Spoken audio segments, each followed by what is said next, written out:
નમસ્કાર. 8051 માઇક્રોકન્ટ્રોલરની દુનિયામાં એનું ટાઈમર અને કાઉન્ટર ખરેખર એક જાદુ જેવું છે.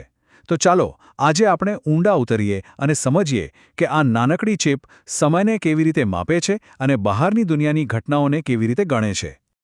ક્યારે વિચાર્યું છે કે ડિજિટલ ઘડિયાળની ટીક-ટીક કેવી રીતે થાય છે? અથવા માઇક્રોવેવ ઓવન સેકન્ડ્સને આટલી ચોકસાઈથી કેવી રીતે ગણે છે? વેલ, આ બધા સવાલોનો જવાબ 8051 જેવા માઇક્રો કંટ્રોલરના ટાઈમર અને કાઉન્ટરની અંદર છુપાયેલો છે. આ રોજિંદા ઉપકરણો ચોક્કસ સમય પર જ ચાલે છે અને આજે આપણે એ જ ટેકનોલોજીને નજીકથી જોવાના છીએ. તો ચાલો શરૂઆત કરીએ. સૌથી પહેલાં તો એ સમજીએ કે આ ટાઈમર અને કાઉન્ટર છે શું, અને એ પણ જોઈએ કે આ બંને ખરેખર એક જ સિક્કાની બે બાજુઓ કઈ રીતે છે. આ બધાની શરૂઆત થાય છે 8051ની અંદર આવેલા એક ખાસ પાવરફુલ 16-બીટ મિકેનિઝમથી. મજાની વાત એ છે કે આ એક જ મિકેનિઝમ બે અલગ રીતે કામ કરી શકે છે. એક ટાઈમર તરીકે અને બીજું કાઉન્ટર તરીકે. આ જ ક્ષમતા 8051ને સમય આધારિત કાર્યો માટે ખૂબ જ વર્સેટાઇલ બનાવે છે. તો સવાલ એ છે કે ટાઈમર અને કાઉન્ટરમાં ફરક શું છે? જુઓ, બંનેનું કામ તો ગણવાનું જ છે, પણ ફરક એ છે કે શું ગણવાનું છે. ટાઈમર એ માઇક્રોકન્ટ્રોલરની પોતાની અંદરની ઘડિયાળ એટલે કે એના ઓસિલેટર પલ્સને ગણે છે, જેનાથી આપણે સમય માપી શકીએ છીએ. જ્યારે કાઉન્ટર એ બહારની દુનિયામાંથી કોઈ સેન્સર કે સ્વિચમાંથી આવતા પલ્સ કે સિગ્નલને ગણે છે. ઓકે, તો આપણને એ તો ખબર પડી ગઈ કે એન શું કરે છે, પણ હવે સવાલ એ છે કે એ કઈ રીતે કરે છે. આ આખા ઓપરેશનનું કંટ્રોલ સેન્ટર છે TMOD રજિસ્ટર. TMOD એટલે ટાઈમર મોડ રજિસ્ટર. સમજી લો કે આ આપણું મુખ્ય કંટ્રોલ પેનલ છે. જે સર્કિટ દેખાઈ રહી છે ને, એ જ આખી સિસ્ટમનું હૃદય છે. આ જ એ કંટ્રોલ પેનલ છે જેને આપણે હવે સ્ટેપ બાય સ્ટેપ ડીકોડ કરવાના છીએ. હવે આ ડાયાગ્રામમાં થોડું ઝૂમ ઇન કરીએ. અહીં બે કી પ્લેયર્સ છે, બે બહુ જ મહત્વના બિટ્સ જેના પર બધું ચાલે છે. પહેલું છે C/T બીટ જે મોડ સિલેક્ટ કરે છે, અને બીજું છે ગેટ બિટ્સ જે એક એક્સ્ટ્રા કંટ્રોલ લેયર આપે છે. પહેલું છે C/T બીટ. એનું કામ એકદમ સીધું સાદું પણ બહુ પાવરફુલ છે. ડાયાગ્રામમાં જે મલ્ટીપ્લેક્સર છે ને, એને આ જ બીટ કંટ્રોલ કરે છે. જો C/Tની વેલ્યુ 0 હોય તો એ અંદરના ઓસિલેટરને સિલેક્ટ કરે છે અને બૂમ, આપણું મિકેનિઝમ બની ગયું ટાઈમર. અને જો એને 1 કરી દઈએ તો એ બહારના પિનને સિલેક્ટ કરે છે અને હવે એ જ વસ્તુ બની ગયું કાઉન્ટર. ઓકે, તો મોડ તો સેટ થઈ ગયો, પણ હવે આ ગણતરી ચાલુ કઈ રીતે કરવી? ચાલો હવે એ સમજીએ કે કાઉન્ટિંગ શરૂ કરવા માટે કઈ કઈ શરતો પૂરી થવી જરૂરી છે. એવું નથી કે મોડ સિલેક્ટ કર્યો એટલે તરત ગણતરી શરૂ. ના, એના માટે એક માસ્ટર સ્વિચ છે, એક મેઇન ઓન ઓફ બટન જે આખી ગેમને કંટ્રોલ કરે છે. અને આ માસ્ટર સ્વિચનું નામ છે TRX બીટ, જ્યાં X એટલે ટાઈમર 0 અથવા 1.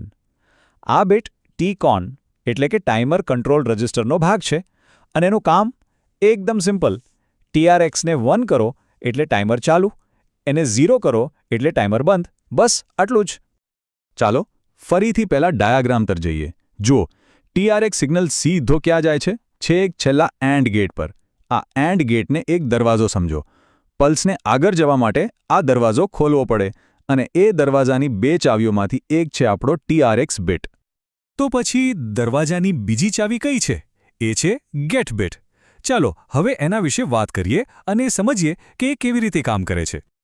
હવે વિચારો કે આપણે એવું કરવું હોય કે ટાઈમર તો ચાલુ હોય, પણ ગણતરી ત્યારે જ થાય જ્યારે બહારથી કોઈ બીજો હાર્ડવેર સિગ્નલ આવે. બસ આ જ ખાસ કામ માટે ગેટ બીટ બનાવવામાં આવ્યું છે. એ એક ગેટકીપર જેવું કામ કરે છે. જો ગેટ બીટને 0 રાખવામાં આવે તો એ ગેટ હંમેશા ખુલ્લો જ રહે છે. મતલબ કે બધો કંટ્રોલ ફક્ત TRX બીટ પાસે છે. અને સાચું કહું તો મોટાભાગના કેસમાં આપણે આવું જ કરીએ છીએ. પણ જો ગેટ બીટને 1 કરી દઈએ તો હવે ગેમ બદલાઈ જાય છે.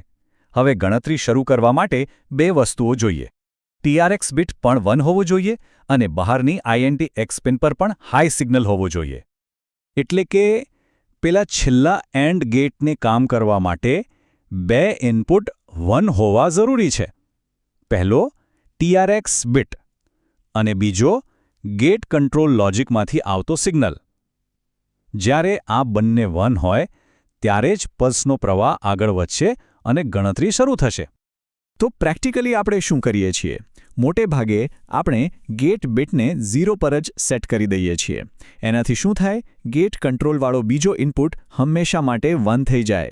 એટલે કે હવે આખી ગાડી ફક્ત એક જ સ્વિચ TRXથી ચાલે છે. આ સૌથી સરળ અને સૌથી સામાન્ય રીત છે. તો ચાલો અત્યાર સુધી જે પણ સમજ્યા એને ફટાફટ રિવાઇઝ કરી લઈએ. 3 મુખ્ય મુદ્દાઓ છે જે યાદ રાખવા જેવા છે. આખી પ્રોસેસ ફક્ત 3 સરળ સ્ટેપ્સમાં પૂરી થઈ જાય છે. સ્ટેપ 1, TMOD રજિસ્ટરમાં C/T બીટ સેટ કરો. 0 એટલે ટાઈમર, 1 એટલે કાઉન્ટર. સ્ટેપ 2, TMODમાં જ ગેટ બીટને 0 પર સેટ કરી દો, સિમ્પલ કંટ્રોલ માટે. અને સ્ટેપ 3, જ્યારે પણ ગણતરી ચાલુ બંધ કરવી હોય ત્યારે TCON રજિસ્ટરમાં TRX બીટનો ઉપયોગ કરો. બસ આટલું જ સિમ્પલ છે. આપણે આજે જે લોજિક જોયું, જે એન્ડ ગેટ, જે સ્વિચ, એ ખાલી 8051ના ટાઈમર પૂરતું સીમિત નથી. આ જ તો ડિજિટલ ઇલેક્ટ્રોનિક્સના બિલ્ડિંગ બ્લોક્સ છે. આજના મોટા પ્રોસેસર્સ, મેમરી, આ બધું આવા જ નાના લોજિક ગેટ્સથી બનેલું છે. તો વિચારવા જેવી વાત એ છે કે આટલા સિમ્પલ ઓન-ઓફ લોજિકથી કેટલી જટિલ સિસ્ટમ્સ બનાવી શકાય છે, ખરું ને?